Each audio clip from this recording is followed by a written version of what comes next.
Good morning friends, I am Santosh Pandey, your business coach, life coach and pharma trainer. आज तक मैंने जो भी वीडियो बनाए हैं सब मराठी में बनाए हैं। हम महाराष्ट्र के लोगों के लिए हमने बनाए हैं, लेकिन आज से मैं जो वीडियो बनाऊंगा वो हिंदी बनाऊंगा, जो कि बाकी भी लोग हैं जहाँ पे हिंदी समझते हैं ज़्यादा लेकिन मराठी कम समझते हैं, इनके ऑल ओवर इंडिया में अगर देखा जाए तो। इसलिए हमने क्या किया है कि हम हिंदी वीडियो बना रहे हैं। पहला वीडियो है हमारा, अगर ये शब्दों में कुछ दिक्कत हो जाए तो समझ लेना सिर्फ ये कि नए आदमी है, कोई बात नहीं। Okay, thank you sir. First sir, MR और स्मार्ट एमआर में डिफरेंस होता क्या है? अगर आप फार्मा लाइन में देखा जाए तो एमआर, स्मार्ट एमआर और ब्रांड एमआर, ये 3 टाइप के एमआर होते हैं। लेकिन अगर आपने देखा जाए तो मार्केट में सिर्फ एमआर ही पहचान के लोग हैं, बाकी कुछ पहचानते नहीं ये लोग। सब आपको समझ में आया? सिर्फ एमआर आपको पता है, लेकिन स्मार्ट एमआर अलग चीज़ है, ब्रांड एमआर उससे भी अलग चीज़ है, ये आपको पता नहीं है शायद। अगर उसमें देखा जाए उसमें डिफरेंस होता क्या है? अगर एमआर और स्मार्ट एमआर डिफरेंस जाए तो पहला डिफरेंस है सर, ब्रांड एमआर की बात अलग है, ब्रांड एमआर मैं बाद में बताता हूँ, लेकिन पहले समझो कि एमआर और स्मार्ट एमआर डिफरेंस होता क्या है। पहली बात, एमआर जो है वो काम के लिए जब निकलता है वो सोचता है कि मैं सिर्फ काम के लिए बना हूँ, मैं जॉब में ही अच्छा हूँ। ये उसका सेल्फ आइडेंटिफिकेशन होता है, ये सिर्फ उसका सेल्फ आइडेंटिफिकेशन होता है कि मैं जॉब में हूँ।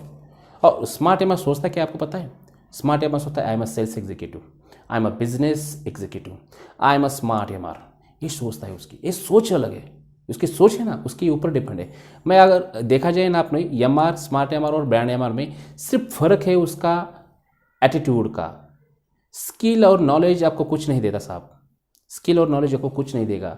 अगर देखा जाए इंडिया में ऑल ओवर, अभी पहले तो आपको पता होगा कि रोजगार हमी योजना थी, बाद में आया स्किल इंडिया, लेकिन एटीट्यूड के ऊपर काम नहीं करता। अगर आप बाहर के देश में देखा जाए तो वहाँ पे ज़्यादा से ज़्यादा लोग एटीट्यूड पे काम करते हैं, और वो ब्रांड एमआर की अलग चीज़ है। लेकिन मैं सिर्फ इसमें बताऊंगा कि आप एमआर होकर स्मार्ट एमआर कैसे बन सकते हो और स्मार्ट एमआर के बाद ब्रांड एमआर कैसे बनते हो। लेकिन पहला डिफरेंस देखा जाए तो एमआर और स्मार्ट एमआर में होता क्या है? पहली बात होती है सेल्फ आइडेंटिफिकेशन। इसका सेल्फ आइडेंटिफिकेशन होता है कि मैं जॉब में हूँ और मैं जॉब ही करूँगा, ये उसका एमआर का एटीट्यूड रहता है।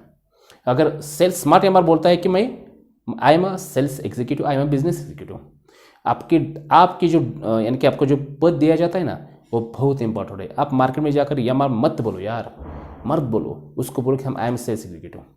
ये जो एटीट्यूड है ना, यही आपको अलग बनाता है। और ब्रांड एमआर की अलग बात है, मैं आपको बाद में बताता हूँ। रही बात आगे की फॉलोअप ऑफ कस्टमर, ये कस्टमर का फॉलोअप करते कैसे लोग? ये एमआर जो है ना ये इरेगुलर रहता है, लेकिन स्मार्ट एमआर है ना, वो स्मार्ट एमआर सिस्टमेटिक प्लान बनाकर ही, अपनी खुद का चेक खुद लिखता है। ये सिस्टमेटिक प्लान होता है उसका मालूम होता है कि 1 तारीख को मैं क्या करने वाला हूँ और 30 तारीख को क्या करने वाला हूँ, उसका पक्का मालूम रहता है, उसको कहते हैं स्मार्ट एमआर। अगर बाकी आगे देखा जाए तो उसका टारगेट का प्लान कैसे रहता है? अगर एमआर का देखा जाए टारगेट का प्लान, उसको ही पता नहीं रहता कि यार हमारा टारगेट क्या है। आप बोलेंगे कि कंपनी देती है, अरे वो कंपनी का टारगेट रहेगा यार, कंपनी का छोड़ दो यार, पहले अपनी खुद की बात करो यार, पहले खुद की बात करो कि एमआर जो होता है ना, उसका खुद का प्लान रहता है, उसका खुद का टारगेट रहता है। अगर कंपनी दिया ना लाख रुपए तो आप उसमें से नीचे आ जाते हो, ये एमआर की दिक्कत होती है।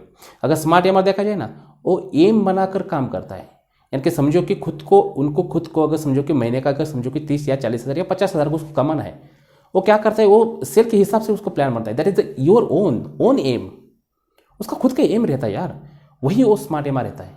बाकी अगर आगे देखा जाए तो डॉक्टर कॉल, मैं पॉइंट ले रहा हूँ, आप अगर आप इसके वीडियो के कुछ पॉइंट नोट करेंगे ना तो आपको समझ में आ जाएगा कि मैं क्या बात कर रहा हूँ।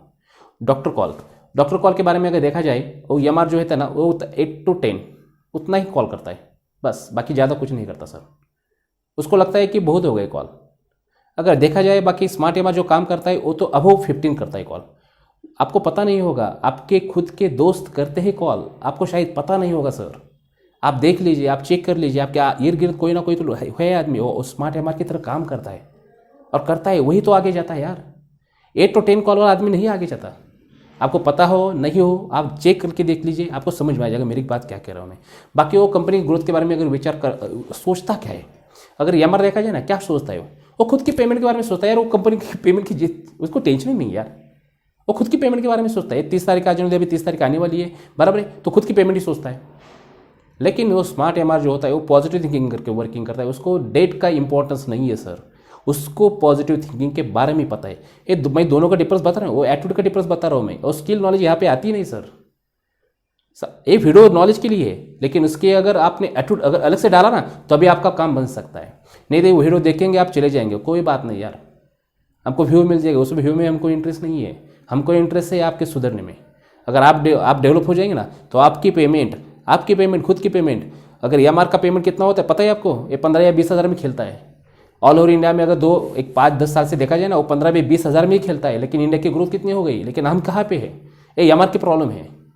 अगर स्मार्ट EMR के बारे में देखा जाए ना, वो कम से कम 30 या 60,000 तक वो आगे जाता है। आप बोलते होंगे यार उसको इतना पेमेंट क्यों है, मेरे को पेमेंट क्यों कम है मेरे को पेमेंट? लेकिन उसके स्किल में नहीं, उसके एटीट्यूड में डिफरेंस है, वही आपका पेमेंट बढ़ाता है। बाकी अलग से कुछ चीज़ नहीं है सर, आपको सिर्फ आपका एटीट्यूड चेंज करना है। और ब्रांड EMR अलग बात चीज़ है सर। अभी मैं EMR और स्मार्ट EMR की ही बात कर रहा हूँ। और उसके देखे जाए ना वर्क, यानी कि वर्क स्टाइल कैसे रहती है, यानी कि EMR जो होता है उसका वर्क स्टाइल कैसे रहता है, वो क्या करता है सिर्फ पूरे दिन में अगर देखा जाए, वो परफेक्ट देखा जाए ना, उसका अगर यानी कि वॉच का टाइम लगा दिया जाए ना, वो सिर्फ 90 मिनट ही काम करता है पूरे दिन में सिर्फ 90 मिनट काम करता है। और यह स्मार्ट EMR वो अगर काम देखा जाए तो आपको कम से कम 150 या तो 180 मिनट काम करता है, वो सामने डॉक्टर के सामने। That is the face time. यही फेस टाइम आपको आगे बढ़ाता है। ये चेंजेस होना चाहिए यार। हम भी EMR में के काम किए थे। हम EMR बने, ए से बने, जेड से बने, बाद में कंपनी का CEO बने, वो सब कुछ बना के हमने दिखा है। लेकिन अगर आपका वर्क स्टाइल अगर चेंज किया जाए ना, तभी आपके डिफरेंस आ जाएगा। बाकी जो कस्टमर के बारे में क्या सोचता है, स्मार्ट EMR अगर बोला जाए ना कि वो सोचता क्या है, वो सिर्फ बोलता है कि डॉक्टर के सामने जाऊँगा, उसको बिजनेस लाऊंगा, बस यही सोचता है। उसको कोई दिक्कत नहीं है बाकी की, कंपनी डब्बा भाई गार्ड भाड़ में या कस्टमर गया भाड़ में, उसको कोई टेंशन नहीं है यार। लेकिन अगर स्मार्ट EMR देखा जाए तो वो कस्टमर के बारे में सोचता है कि हम उसकी डॉक्टर की नीड एंड प्रॉब्लम, यानी कि गरज और समस्या क्या है उसके ऊपर काम करेंगे। ये स्मार्ट EMR की सोच रहती है। और यही पॉइंट आपको आगे बढ़ाता है। यही पॉइंट सर, यही पॉइंट पे हमने अब पूरे ट्रेनिंग हमारा डिपेंड है। हम बहुत कंपनी को ट्रेनिंग देते हैं सर। यानी कि 66 कंपनी मेरे साथ काम करती है, तो वो वही काम पे करती है। हम आगे वाले कस्टमर के ना बहुत बड़ा प्रॉब्लम सॉल्व करते हैं बहुत बड़ा प्रॉब्लम सॉल्व करते हैं, तभी कंपनी करोड़ों में सेल में जाती है। यही देखना का, यही करना है हमको सर, बाकी कुछ नहीं सर। बाकी अगर प्रोडक्ट में बारे में देखा जाए तो स्मार्ट EMR यानी कि EMR क्या सोचता है, क्वांटिटी मिल जाएगी बस हो गया, यानी कि 100, 200, 300, 500 स्टेप हमने बिक दी, बस सफिशिएंट है यार। लेकिन वो स्मार्ट EMR ऐसा नहीं काम करता। वो बोलता है कि प्रोडक्ट और कस्टमर के बीच में हमारा ऐसा विश्वास, यानी कि उसका विश्वास इतना होना चाहिए कि उसका नाता होना चाहिए, यानी प्रोडक्ट और डॉक्टर एक होने चाहिए, उसके ऊपर काम करता है। ये आपका एटीट्यूड है ना, यही आपको बहुत बढ़ाता है, आगे बढ़ाता है। ये डिफरेंस होना चाहिए, यही आपको आगे बढ़ाता है। यही आपको एक दिक्कत है सर। अगर रेशो देखा जाए ना कंपनी का, तो समझिए कि EMR और स्मार्ट EMR के बीच में होता क्या है। रेशो 10:1 है EMR का, यानी कि अगर आज पूरे दिन में 10 कॉल किए ना, तो उसमें से 1 कॉल ही सक्सेस होता है। और स्मार्ट EMR का देखा जाए तो 10:5, वो पूरे दिन में 10 डॉक्टर के बदले 5 कॉल लाता है। अगर 15 कॉल करता होगा तो कम से कम 7-8 ऑर्डर लेके ही आता है यार। और ब्रांड EMR की बात करूँ, ब्रांड EMR 1:1 रेशियो रहता है। और 1:1 के सामने डॉक्टर बैठा जाए, उसके से ऑर्डर निकाले ही निकालेगा। उसको कहते हैं ब्रांड EMR। स्मार्ट EMR अलग चीज़ है, EMR अलग चीज़ है। यही हम सिखाते हैं प्रोग्राम में कि ब्रांड EMR कैसा होना चाहिए, स्मार्ट EMR कैसा होना चाहिए। इसलिए लोग हमारे पास आते सर। ब्रांड EMR सीखो, स्मार्ट EMR सीखो। पहले स्टेप होती है EMR, बाद में होता है स्मार्ट EMR, बाद में होता है ब्रांड EMR। सीधा ब्रांड EMR पे मत जाओ, ब्रांड EMR के बाद स्मार्ट EMR हो जाए, स्मार्ट EMR के बाद ब्रांड EMR बन जाए। यही हमारा फर्स्ट वीडियो। अगर आपको अच्छा लगे, लाइक लगे तो शेयर करें। Thank you.